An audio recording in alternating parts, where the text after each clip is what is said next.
Hello friends, welcome. Today we will discuss software development life cycle. So, software development life cycle SDLC for short. In short हम इसे SDLC भी कहते हैं. It is a well defined and structured sequence of stages in the software engineering. Software engineering के अंदर ये आपके पास कुछ well defined कुछ sequences हैं, structured sequences stages होती हैं. जब भी हम किसी भी सॉफ्टवेयर प्रोडक्ट को डेवलप करना चाहते हैं तो उन्हें इस स्टेज से होके ही हम बनाते हैं. सबसे पहले है SDLC एक्टिविटीज़. तो वो कौन सी SDLC एक्टिविटीज़ हमें परफॉर्म करनी पड़ती हैं. So it provide a series of the steps to be followed to design and develop the software product efficiently.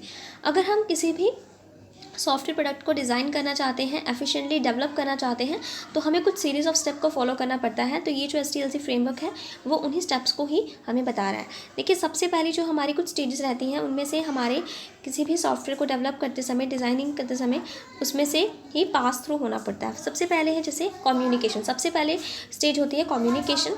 Next is requirement gathering, then feasibility study, then system analysis, then software designing, coding, testing, integration, implementation,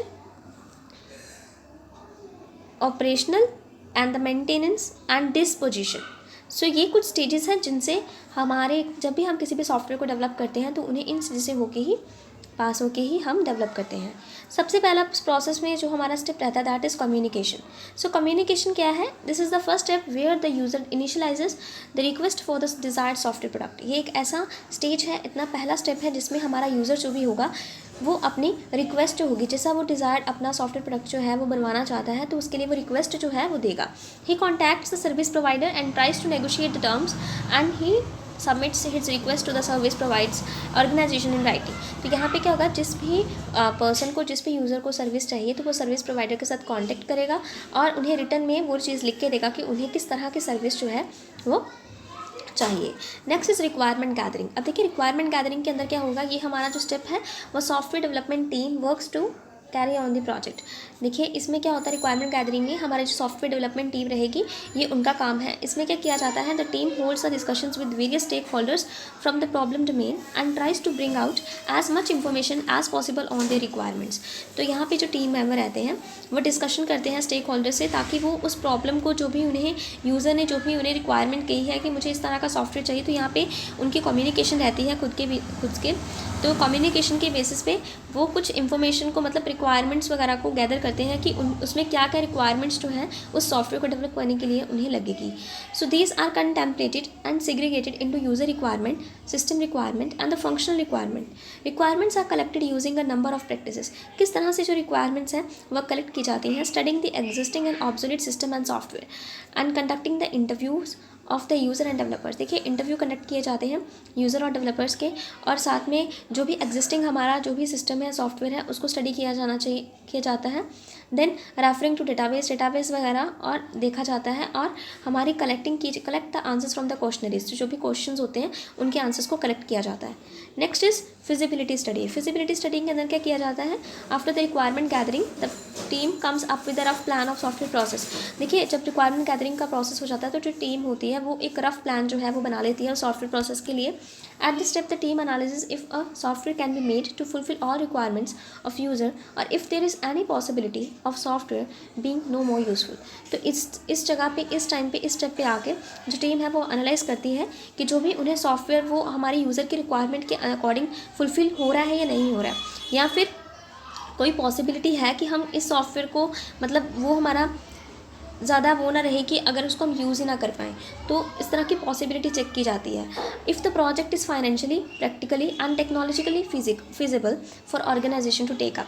और देखा जाता है कि जो भी हमें project user ने दिया है कि वो हमारी जो कंपनी है, हमारी जो ऑर्गेनाइजेशन है, वो वाकई में उस सॉफ्टवेयर को बना सकती है या नहीं बना सकती है. मतलब उन्हें वो प्रोजेक्ट लेना चाहिए या नहीं लेना चाहिए. मतलब उसमें वो फाइनेंशियली देखा जाता है, उसकी प्रैक्टिकली देखी जाती है, उसकी टेक्नोलॉजिकली देखा जाता है है उसको कि वो जो प्रोजेक्ट है उसे ऑर्गेनाइजेशन को उसे लेना चाहिए या नहीं लेना चाहिए। There are many algorithms available which help the developers to conclude the feasibility of the software product. अब देखिए फिजिबिलिटी को भी कुछ ना कुछ पैरामीटर्स होंगे, उसके बेसिस पे ही कोई ना कोई डेवलपर जो है वो ये डिसाइड कर पाएगा कि वेदर ये जो हमारा प्रोजेक्ट है या जो सॉफ्टवेयर हमने बनाना है कि वो फिजिबल है या नहीं। तो उसके बेसिस पे कुछ एल्गोरिदम्स हमारे पास कुछ अवेलेबल होते हैं, उनके बेसिस पे वो जो सॉफ्टवेयर डेवलपर्स होते हैं वो कंक्लूड करते हैं कि वेदर ये जो फिजिबिलिटी हमारी सॉफ्टवेयर प्रोजेक्ट की है या नहीं है। Next is system analysis. System analysis में क्या किया जाता है, at this step the developers decide a road map of the plan and try to bring out the best software model suitable for the project. इस stage पे आके क्या किया जाता है कि जो डेवलपर्स होते हैं वो एक रोड मैप सा तैयार कर लेते हैं प्लान का, और उसमें देखते हैं कि उनका बेस्ट सॉफ्टवेयर मॉडल जो है वो कौन सा सूटेबल होगा इस प्रोजेक्ट के लिए। System analysis includes understanding of the software product limitations, learning the system related problems and changes to be done in existing system beforehand, and identifying and addressing the impact of our project on the organization and the personnel etc. देखिए इसमें क्या किया जाता है, बहुत सारी system analysis के अंदर बहुत सारे जो स्टेप्स है वो इंक्लूड रहते हैं। इसके अंदर सबसे पहले तो हमें ये पता होना चाहिए कि सॉफ्टवेयर प्रोडक्ट की कुछ लिमिटेशंस है तो वो उन्हें हम समझ सकें। दूसरा ये कि जो भी हमारा लर्निंग सिस्टम के रिगार्डिंग कुछ भी जो भी प्रॉब्लम्स हैं, जो भी अगर हम चेंज करना चाहते हैं एग्जिस्टिंग सिस्टम के अंदर उनको हैंड ओवर करने के बाद इस तरह से, या फिर हमें उस इम्पैक्ट क्या रहेगा उस प्रोजेक्ट का ऑर्गेनाइजेशन पे, उस पर्सनल पे, तो वो हमें सब कुछ इसमें देखना पड़ता है। The project team analysis the scope of the project. इसमें जो प्रोजेक्ट टीम रहती है वो एनालाइज करती है कि किस तरह का हमारा जो प्रोजेक्ट है उसका स्कोप क्या होगा, and plans the schedule and the resources accordingly. उसके अकॉर्डिंग ही वो शेड्यूल प्लान करती है, उसके अकॉर्डिंग ही वहाँ पे रिसोर्सेज प्लान होते हैं।